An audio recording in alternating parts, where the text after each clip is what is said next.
নমস্কার, দেখছেন talk to Bangla. আমি অভিষেক রয়েছে আপনাদের সাথে। এই মুহূর্তে যে খবর নিয়ে উপস্থিত হয়েছি, আপনারা জানেন যে ককরোচ জনতা পার্টি তারা এই মুহূর্তে একটা রীতিমতন বৈপ্লবিক জায়গায় চলে গিয়েছে এবং অবশ্যই মজা করতে শুরু হয়েছিল এই পার্টিটা।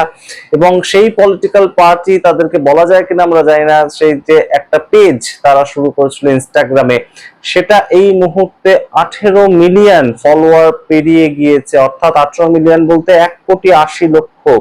আপনারা যখন এই ভিডিও দেখছেন হয়তো 2 কোটি ফলোয়ার তারা পেরিয়ে গিয়েছে, কিন্তু 5 দিনের মধ্যে বা 6 দিনের মধ্যে এই যে এত সংখ্যক মানুষ যুক্ত হচ্ছেন, সেটাকে নিয়ে ইন্টারন্যাশনাল মিডিয়াতে খবর হবে না সেটা তো হতে পারে না। অবশ্যই সেটা হয়েছে এবং বিবিসি থেকে আল জাজিরা সবাই এই ককরোচ জনতা পার্টি তাদেরকে নিয়ে লিখছে এবং তাদেরকে নিয়ে সামগ্রিক প্রেক্ষিতটা সারা পৃথিবীর সামনে তারা প্রেজেন্ট করছে। ভারতবর্ষে সরকার বিরোধী একটা নতুন ফোরাম তৈরি হয়েছে এবং সেটার নাম ককরোচ জনতা পার্টি।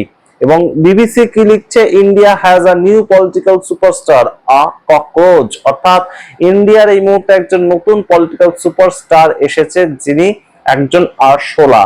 এটা লিখছে বিবিসি। তার পরবর্তীতে আল জাজিরা লিখছে, সিজিআই ককরোচ দিয়ে বিভিন্ন কথা বলেছিলেন এবং তিনি কোর্টরুমের মধ্যে বসে ককরোচ টেনে এনে বিভিন্ন কথা বলেছিলেন, কিন্তু যেটা এই মুহূর্তে চলছে স্যাটায়ার হয়ে গেছে এবং যুদ্ধ চলছে স্যাটায়ারিক ফরম্যাটে। এবং সেই যুদ্ধটার মাধ্যমে ফ্রি স্পিচের কথা বলছে মানুষ। ইন্ডিয়াতে ফ্রি স্পিচ, বাক স্বাধীনতার কথা বলছে মানুষ। অর্থাৎ কোথাও গিয়ে এগুলো কিন্তু সারা ইন্টারন্যাশনাল মিডিয়াতে ছড়িয়ে পড়ছে। বিবিসি, আল জাজিরা থেকে শুরু করে ফোর্বস, আপনারা জানেন এই মুহূর্তে খুব গুরুত্বপূর্ণ একটা জায়গায় রয়েছে সারা পৃথিবী। এই মুহূর্তে ফোর্বস তাদেরকে ফলো করে এবং তারা লিখছে, India's own affordability and job crisis drives a growing cockroach protest। অর্থাৎ এই মুহূর্তে জব ক্রাইসিস, তারা এই সরাসরি এই যে ককরোচ প্রোটেস্টটা সেটার দিকে সাধারণ মানুষকে কিন্তু ঠেলে দিচ্ছে। অবশ্যই গুরুত্বপূর্ণ এই বিষয়গুলো, তার কারণ আপনারা জানুন যে দেশের যুব সমাজ এই সামগ্রিক ফোরামটার মধ্যে নিজেদেরকে একদম ঠেলে ঠেলে পুশ করছে। এবং শুধু তাই নয়, তারা যে পলিটিক্যাল পার্টির পেজ ফলো করতো, যে কোনো পলিটিক্যাল পার্টির পেজ, তারা প্রত্যেকটাকে আনফলো করছে। কারণ কংগ্রেস হতে পারে, বিজেপি হতে পারে, প্রত্যেকের একদম যে ইনস্টাগ্রাম পেজে যে ফলোয়ার সংখ্যা ছিল সেটা কমছে গত কয়েকটা দিন ধরে, এবং সেটা ককরোচ জনতা পার্টি তাদের পক্ষ থেকে বলা হয়েছে তাই জন্যই কমছে। অন্যদিকে সরকারের কি কর্তব্য এই ক্ষেত্রে? সরকারের যা করণীয় তারা তা করেছে অলরেডি। তার কারণ বলতেই হবে যে সরকার কিন্তু নজর রাখছে। তার কারণ এই মুহূর্তে অভিজিৎ দীপাংকে তিনি বলছেন, আমাদের এক্স হ্যান্ডেল ব্যান করে দেওয়া হয়েছে। এবং ব্যান করা সম্বন্ধে তিনি কি বলছেন আপনারা একটু শুনুন। কারণ অভিজিৎ দীপাংকে সেই ব্যক্তি যিনি এই ককরোচ জনতা পার্টির ইনস্টাগ্রাম পেজটা তিনি তৈরি করেছিলেন, সিজিআই যখন বলেছিলেন যে আমাদের দেশে এত পরিমাণ বেকার বেড়ে গিয়েছে, তারা সোশ্যাল মিডিয়াতে চলে আসছে, অলস ভাবে আরশোলার মতন তারা আচরণ করছে, আরটিআই অ্যাক্টিভিস্ট হয়ে যাচ্ছে। তো এই সোশ্যাল মিডিয়াতে এক্স হ্যান্ডলে যখন ককরোচ জনতা পার্টি তাদের পেজটা খুলেছিল, সেটাকে ব্যান করে দেওয়া হয়েছে। ব্যান সম্বন্ধে কি বলছেন অভিজিৎ দীপাংকে, founder of this cockroach Janata party, আপনারা শুনুন, তারপর আসছি আমি বিস্তারিত ব্যাখ্যায়। हेलो एवरीबॉडी, जिसका डर था वही हुआ। पहले इन लोगों ने हमारा अकाउंट हैक करने को ट्राई करा, जब इनसे हैक नहीं हुआ तो अब इन्होंने हमारा ट्विटर हैंडल इंडिया में बंद कर दिया है, बैन कर दिया है। अब सभी लोग देख सकते हैं ट्विटर पर जाकर कि हमारा कॉकरोच जनता पार्टी का ऑफिशियल ट्विटर हैंडल अभी इंडिया में नहीं दिख रहा है किसी को भी।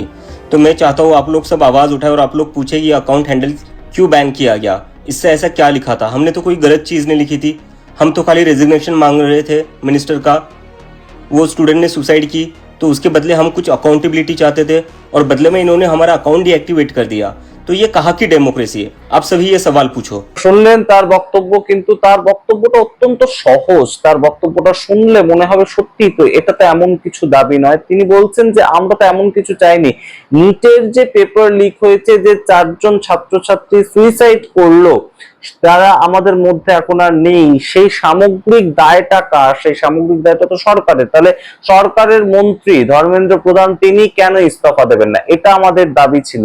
তো সেই দাবি অনুযায়ী আমাদের ভুলটা কি, যার ফলে আমাদের এক্স হ্যান্ডেলটাকে ব্যান করে দেওয়া হলো? এই প্রশ্ন তিনি রেখেছেন। এবং অবশ্যই তারা এই সামগ্রিক মুভমেন্টটাকে, ডিজিটাল মুভমেন্টটাকে একদম বলছিল নন সিরিয়াস একটা ব্যাপার, এটা থাকবে না বেশি দিন, এই অবশ্যই একটা কালের নিয়মে এসেছে, কালের নিয়মেই চলে যাবে, হয়তো তাই। কিন্তু এই মুহূর্তটা দেখে কিন্তু আর তা বলা যায় না। তা না হলে সরকার অন্তত এই পদক্ষেপটা নিত কি, যে একটা পলিটিক্যাল পার্টি নয়, তাদের কোনো রেজিস্ট্রেশন সংখ্যা নেই, তারা একদম ঐক্যবদ্ধভাবে রাস্তায় নামছে তেমন নয়, সেই পেজ একটা খুলেছে তারা, সেই পেজটা পর্যন্ত ভেরিফাইড পেজ নয়, এবং তার সঙ্গে যে পেজটা খুলেছিল সে বিদেশে বসে আছে, সে বস্টনে বসে আছে, সে পড়াশোনা করতে গিয়েছিল, তার পরবর্তী চাকরির খোঁজে এই মুহূর্তে তারা একটা সরাসরি পেজ খুলে ফেলেছে। একজন ব্যক্তি একটি পেজ খুললেন, তাকে এত গুরুত্ব দেওয়ার কিছু ছিল কি?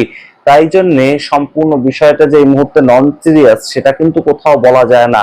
কারণ নন সিরিয়াস হলে সরকারের পক্ষ থেকে এক্স হ্যান্ডেল যে অ্যাকাউন্টটা সেটা ব্যান করা হতো কি, এবং ব্যান করার পর থেকে কি হচ্ছে আমরা দেখতে পাচ্ছি সোশ্যাল মিডিয়াতে এই সামগ্রিক বিষয়টা নিয়ে আরো চর্চা শুরু হয়েছে, যে সরকার কি কোথাও সহ্য করতে পারছে না কিংবা ভয় পেয়েছে সরকার, এই প্রশ্নগুলো উঠছে সোশ্যাল মিডিয়াতে। এবং অবশ্যই আপনারা মনে রাখবেন নিশ্চয়ই যে কয়েকদিন আগে সংসদে যখন রাহুল গান্ধী একটি বই নিয়ে এসেছিলেন, কর্নেল নারভানে তার একটি বই নিয়ে, এবং সেখানে লেখা ছিল একটা লাইন, যে উচিত সমঝো ওহি করো, সেটা দেশের প্রধানমন্ত্রী বলেছিলেন, একদম ডাইরেকশন দিয়েছিলেন যখন চীন থেকে আক্রমণ করতে আসছিল ভারতবর্ষের সৈনিকদের। তো সেই কথাটা রাহুল গান্ধী যদি বলে দিতেন, সংসদে যদি কোনো রকম হল্লা না হতো, তাকে যদি বলতে দেয়া হতো, তাহলে কতজন এটা সম্বন্ধে ওয়াকিবহল হতেন আপনারা বলুন তো?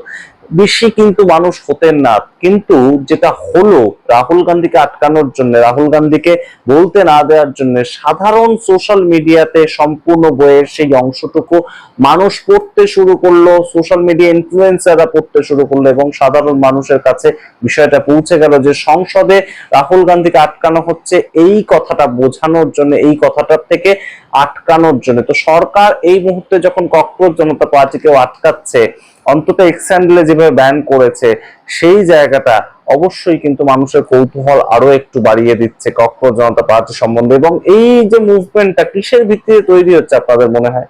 সোশ্যাল মিডিয়া কারা মূলত ইউজ করে, বা Instagram page, to be more precise, Instagram page কারা ইউজ করে, এবং এই ইনস্টাগ্রাম পেজের মধ্যে কি হচ্ছে সেইটা সম্বন্ধে তারা ওয়াকিবহল থাকে। যারা জেন জি, তারা যারা একদম একটু মিডল ক্লাস লোকজন, যাদের বাড়িতে কিন্তু খাবার দাবারের খুব একটা অভাব নেই, সেই সমস্ত মানুষজন কিন্তু ইনস্টাগ্রামে আজকের দিনে মূলত তারা এই মুভমেন্ট গুলোর সঙ্গে যুক্ত হচ্ছে। এবং সেখান থেকে এই মুহূর্তে আপনারা বোঝার চেষ্টা করুন, দেশের 80% মানুষ যারা ফ্রিতে রেশন পাচ্ছে বলে তারা দুবেলা দুমুঠো খেতে পাচ্ছে, তারা কিন্তু অবশ্যই সরকারের কাছ থেকে কিছু না কিছু পাচ্ছে। তাদের খারাপ অবস্থা, তাদের অবশ্যই একদম ভেঙে পড়া অবস্থা অর্থনৈতিকভাবে, কিন্তু তারা পাচ্ছে। যারা আপার ক্লাস তারা তো সরকারের কাছ থেকে অনেক কিছুই পাচ্ছে আপনারা জানেন, কিন্তু সবচেয়ে বেকায়দায় পড়ছে কারা বলুন তো? দেশের মিডল ক্লাস সম্প্রদায়, যারা এখনো পর্যন্ত সম্পূর্ণ তাদের আয় এবং ব্যয়ের মধ্যে ম্যানেজ করার চেষ্টা করে যাচ্ছে, তারাই কিন্তু এই ককরোচ জনতা পার্টির একটা বড় অংশ জুড়ে রয়েছে। যারা কিছু ক্ষেত্রে ওয়েল এস্টাবলিশ, যারা কিছু ক্ষেত্রে ওয়েল এস্টাবলিশ হওয়ার চেষ্টা করছে, তারা কোনো মতেই ম্যানেজ করতে পারছে না। এবং অবশ্যই এটাও বুঝতে হবে যে দেশের কেন্দ্রীয় সরকার থেকে শুরু করে দেশের বিরোধীরা, সমস্ত বিরোধীরা মানুষের, যুব সমাজের মন কিন্তু সম্পূর্ণভাবে বুঝতে পারছে না।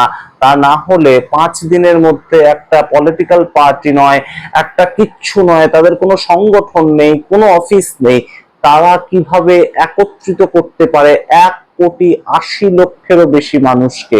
অবশ্যই এই মুহূর্তে ভাবতে হবে প্রত্যেকটা পলিটিক্যাল পার্টিকে, তাদের স্ট্যান্ড পয়েন্ট দরকার হলে চেঞ্জ করতে হবে, তাদের way of leading the society সেটা দরকার হলে চেঞ্জ করতে হবে।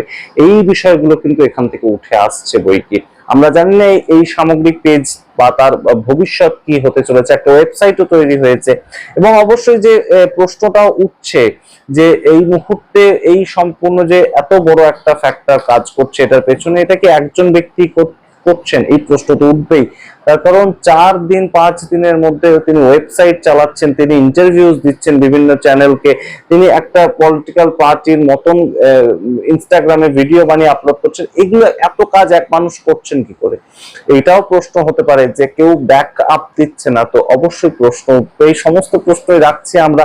এবং অবশ্যই আপনাদের মনে করিয়ে দিই যে টিভিকে পার্টি তারা কিন্তু এইভাবেই উঠেছিল, অর্থাৎ শাসক দল ডিএমকে তাদের বিরুদ্ধেও তারা লড়াই করেছিল এবং বিরোধী দল এআইডিএমকে বা বিজেপি তাদের বিরুদ্ধেও তারা লড়াই করেছিল এবং রাজ্যের মানুষ, তামিলনাড়ুর মানুষ কিন্তু আনএক্সপেক্টেডলি তাদেরকেই চুজ করলো, তাদের ক্ষমতা হাতে তুলে দিল।